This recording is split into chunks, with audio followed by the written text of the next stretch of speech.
Welcome to my debate of the week, ladies and gentlemen. This is about Magnus. Reason I've chosen Magnus as my debate of the week this time is because of how TNA has changed in the last month. Now, it doesn't mean that it's perfect. I've said this already. Give it about 6 months before you know that TNA has actually learned that now they can do a lot more and they need to change up their business. But this is what I think. Because of what happened with Magnus and Bram, will TNA do something interesting with him? This is going to be a big question because of how he was treated in the last 2 years. Look, last year he had the World Heavyweight Championship. Then he lost it. Then he started working with his mate Bram. Then they tried to do something with them and they tried to make them have problems, and then there was no problems. And then they started doing something with Magnus, making him look tough, and then that went away. They've been dropping the ball a lot with Magnus.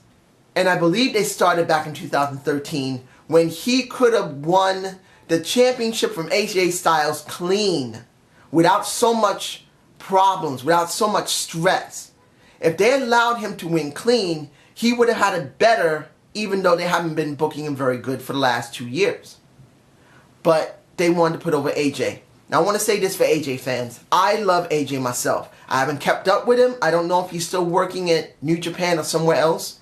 But essentially speaking, I always think that AJ Styles is a great competitor. He was perfect for TNA. He just gave off TNA. That's the way I felt it. Because TNA was supposed to be different. But putting him over Magnus was wrong. I say this now, I'm going to say it again. It's always going to be wrong because Magnus, who's supposed to be someone who they're transitioning from the old guard to the new guard, in basic sense they want to go somewhere forward after AJ left, was done terrible. Now being on a new network, you wonder if they're going to be able to do anything right with anyone in TNA. But like I said, 6 months will give you a good idea of what TNA's done. Right now it's too soon. And for most of the show, it looked pretty much standard to what most of what they do, but it was a bit better. Magnus, I really believe if they show him properly, the way they've been showing the lighting, the way they've been doing the music, it's gotten a lot better. The way they set up Magnus to get his ass kicked by Bram wasn't great. Like I said in my other video, if they had managed to do a walk down a dark alley and done that kind of shit, that would have been something, even though it would have been corny, would have been actually something interesting. That's just me. But it wasn't bad. What I'm hoping for is that a progression of Magnus up the card back into the main title scene will eventually come. How they would build him would be based on his son. And that kind of brings me to what's going to happen with his wife. Well, it's not his wife, his girlfriend, Mickie Jane. Because as time goes on, maybe Mickie Jane may come back. Terrence Terrell came back. Madison Rayne came back. They're both women that had children. Madison Rayne's tits did get bigger though. Unless she got implants, those boobs were not that big when she was there. They look bigger. So that means her boobs have grown because of having a baby. So that's one benefit for her. But you get my point. These women came back. Mickie Jane may come back. And hopefully if she does come back, they'll give us something more with her because she's always been very good. But my hope is with Magnus that they'll use his son as a catalyst for his growth back into the main title scene.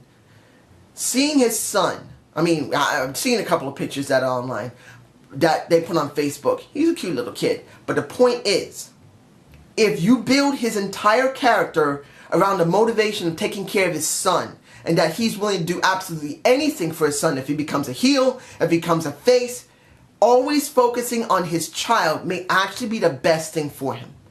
That's just my opinion. But my opinion, I really believe, is a good one.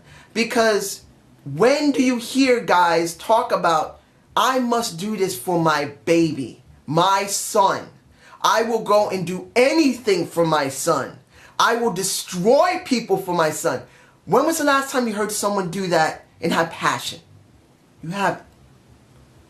So seeing that would actually be the best build for him.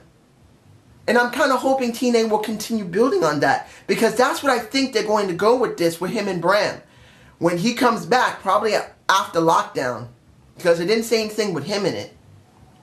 Bram getting his ass kicked by Magnus, and Magnus saying simply, Bram, you tried to hurt my son. I don't give a damn about me, but if you hurt my son, I am going to destroy you. Taking my son's food out of his mouth is something I will never let you. And in a sense, something like that. Him saying simply, I'll kill you if you stop my son's livelihood, is the best way to get him over. Now with Mickie Jane, and I'm kind of throwing her in there, if she comes back, she can do the same thing. Then you can put them together in a sense. Not saying you need to do mixed tags with them, but you can do segments together. If she does come back, saying simply, we have a kid to care for. We have to do whatever it takes. And if you do a storyline with them both, doing whatever's necessary for their child would actually go over with the crowd. That's something that's serious. That's something that is actually what people would like to see. That's real reality. But that's just my point of view. You guys tell me below. So I hope you enjoyed this debate of the week. Please give me a comment below. Tell me how you feel about Magnus and Mickie Jane. I miss that woman. She was so beautiful. Oh, man. I hate you, Magnus. I mean, I envy you. Mickie Jane is generally known as a very nice, wonderful woman. And she has one of the most nicest bodies. She doesn't have big breasts. She has a semi-big butt. But the point is that when you see her, the total package, she's really a wonderfully beautiful woman. And sexy. And I'm showing how much I want to screw her brains out. Have a good day and have a good night. Peace!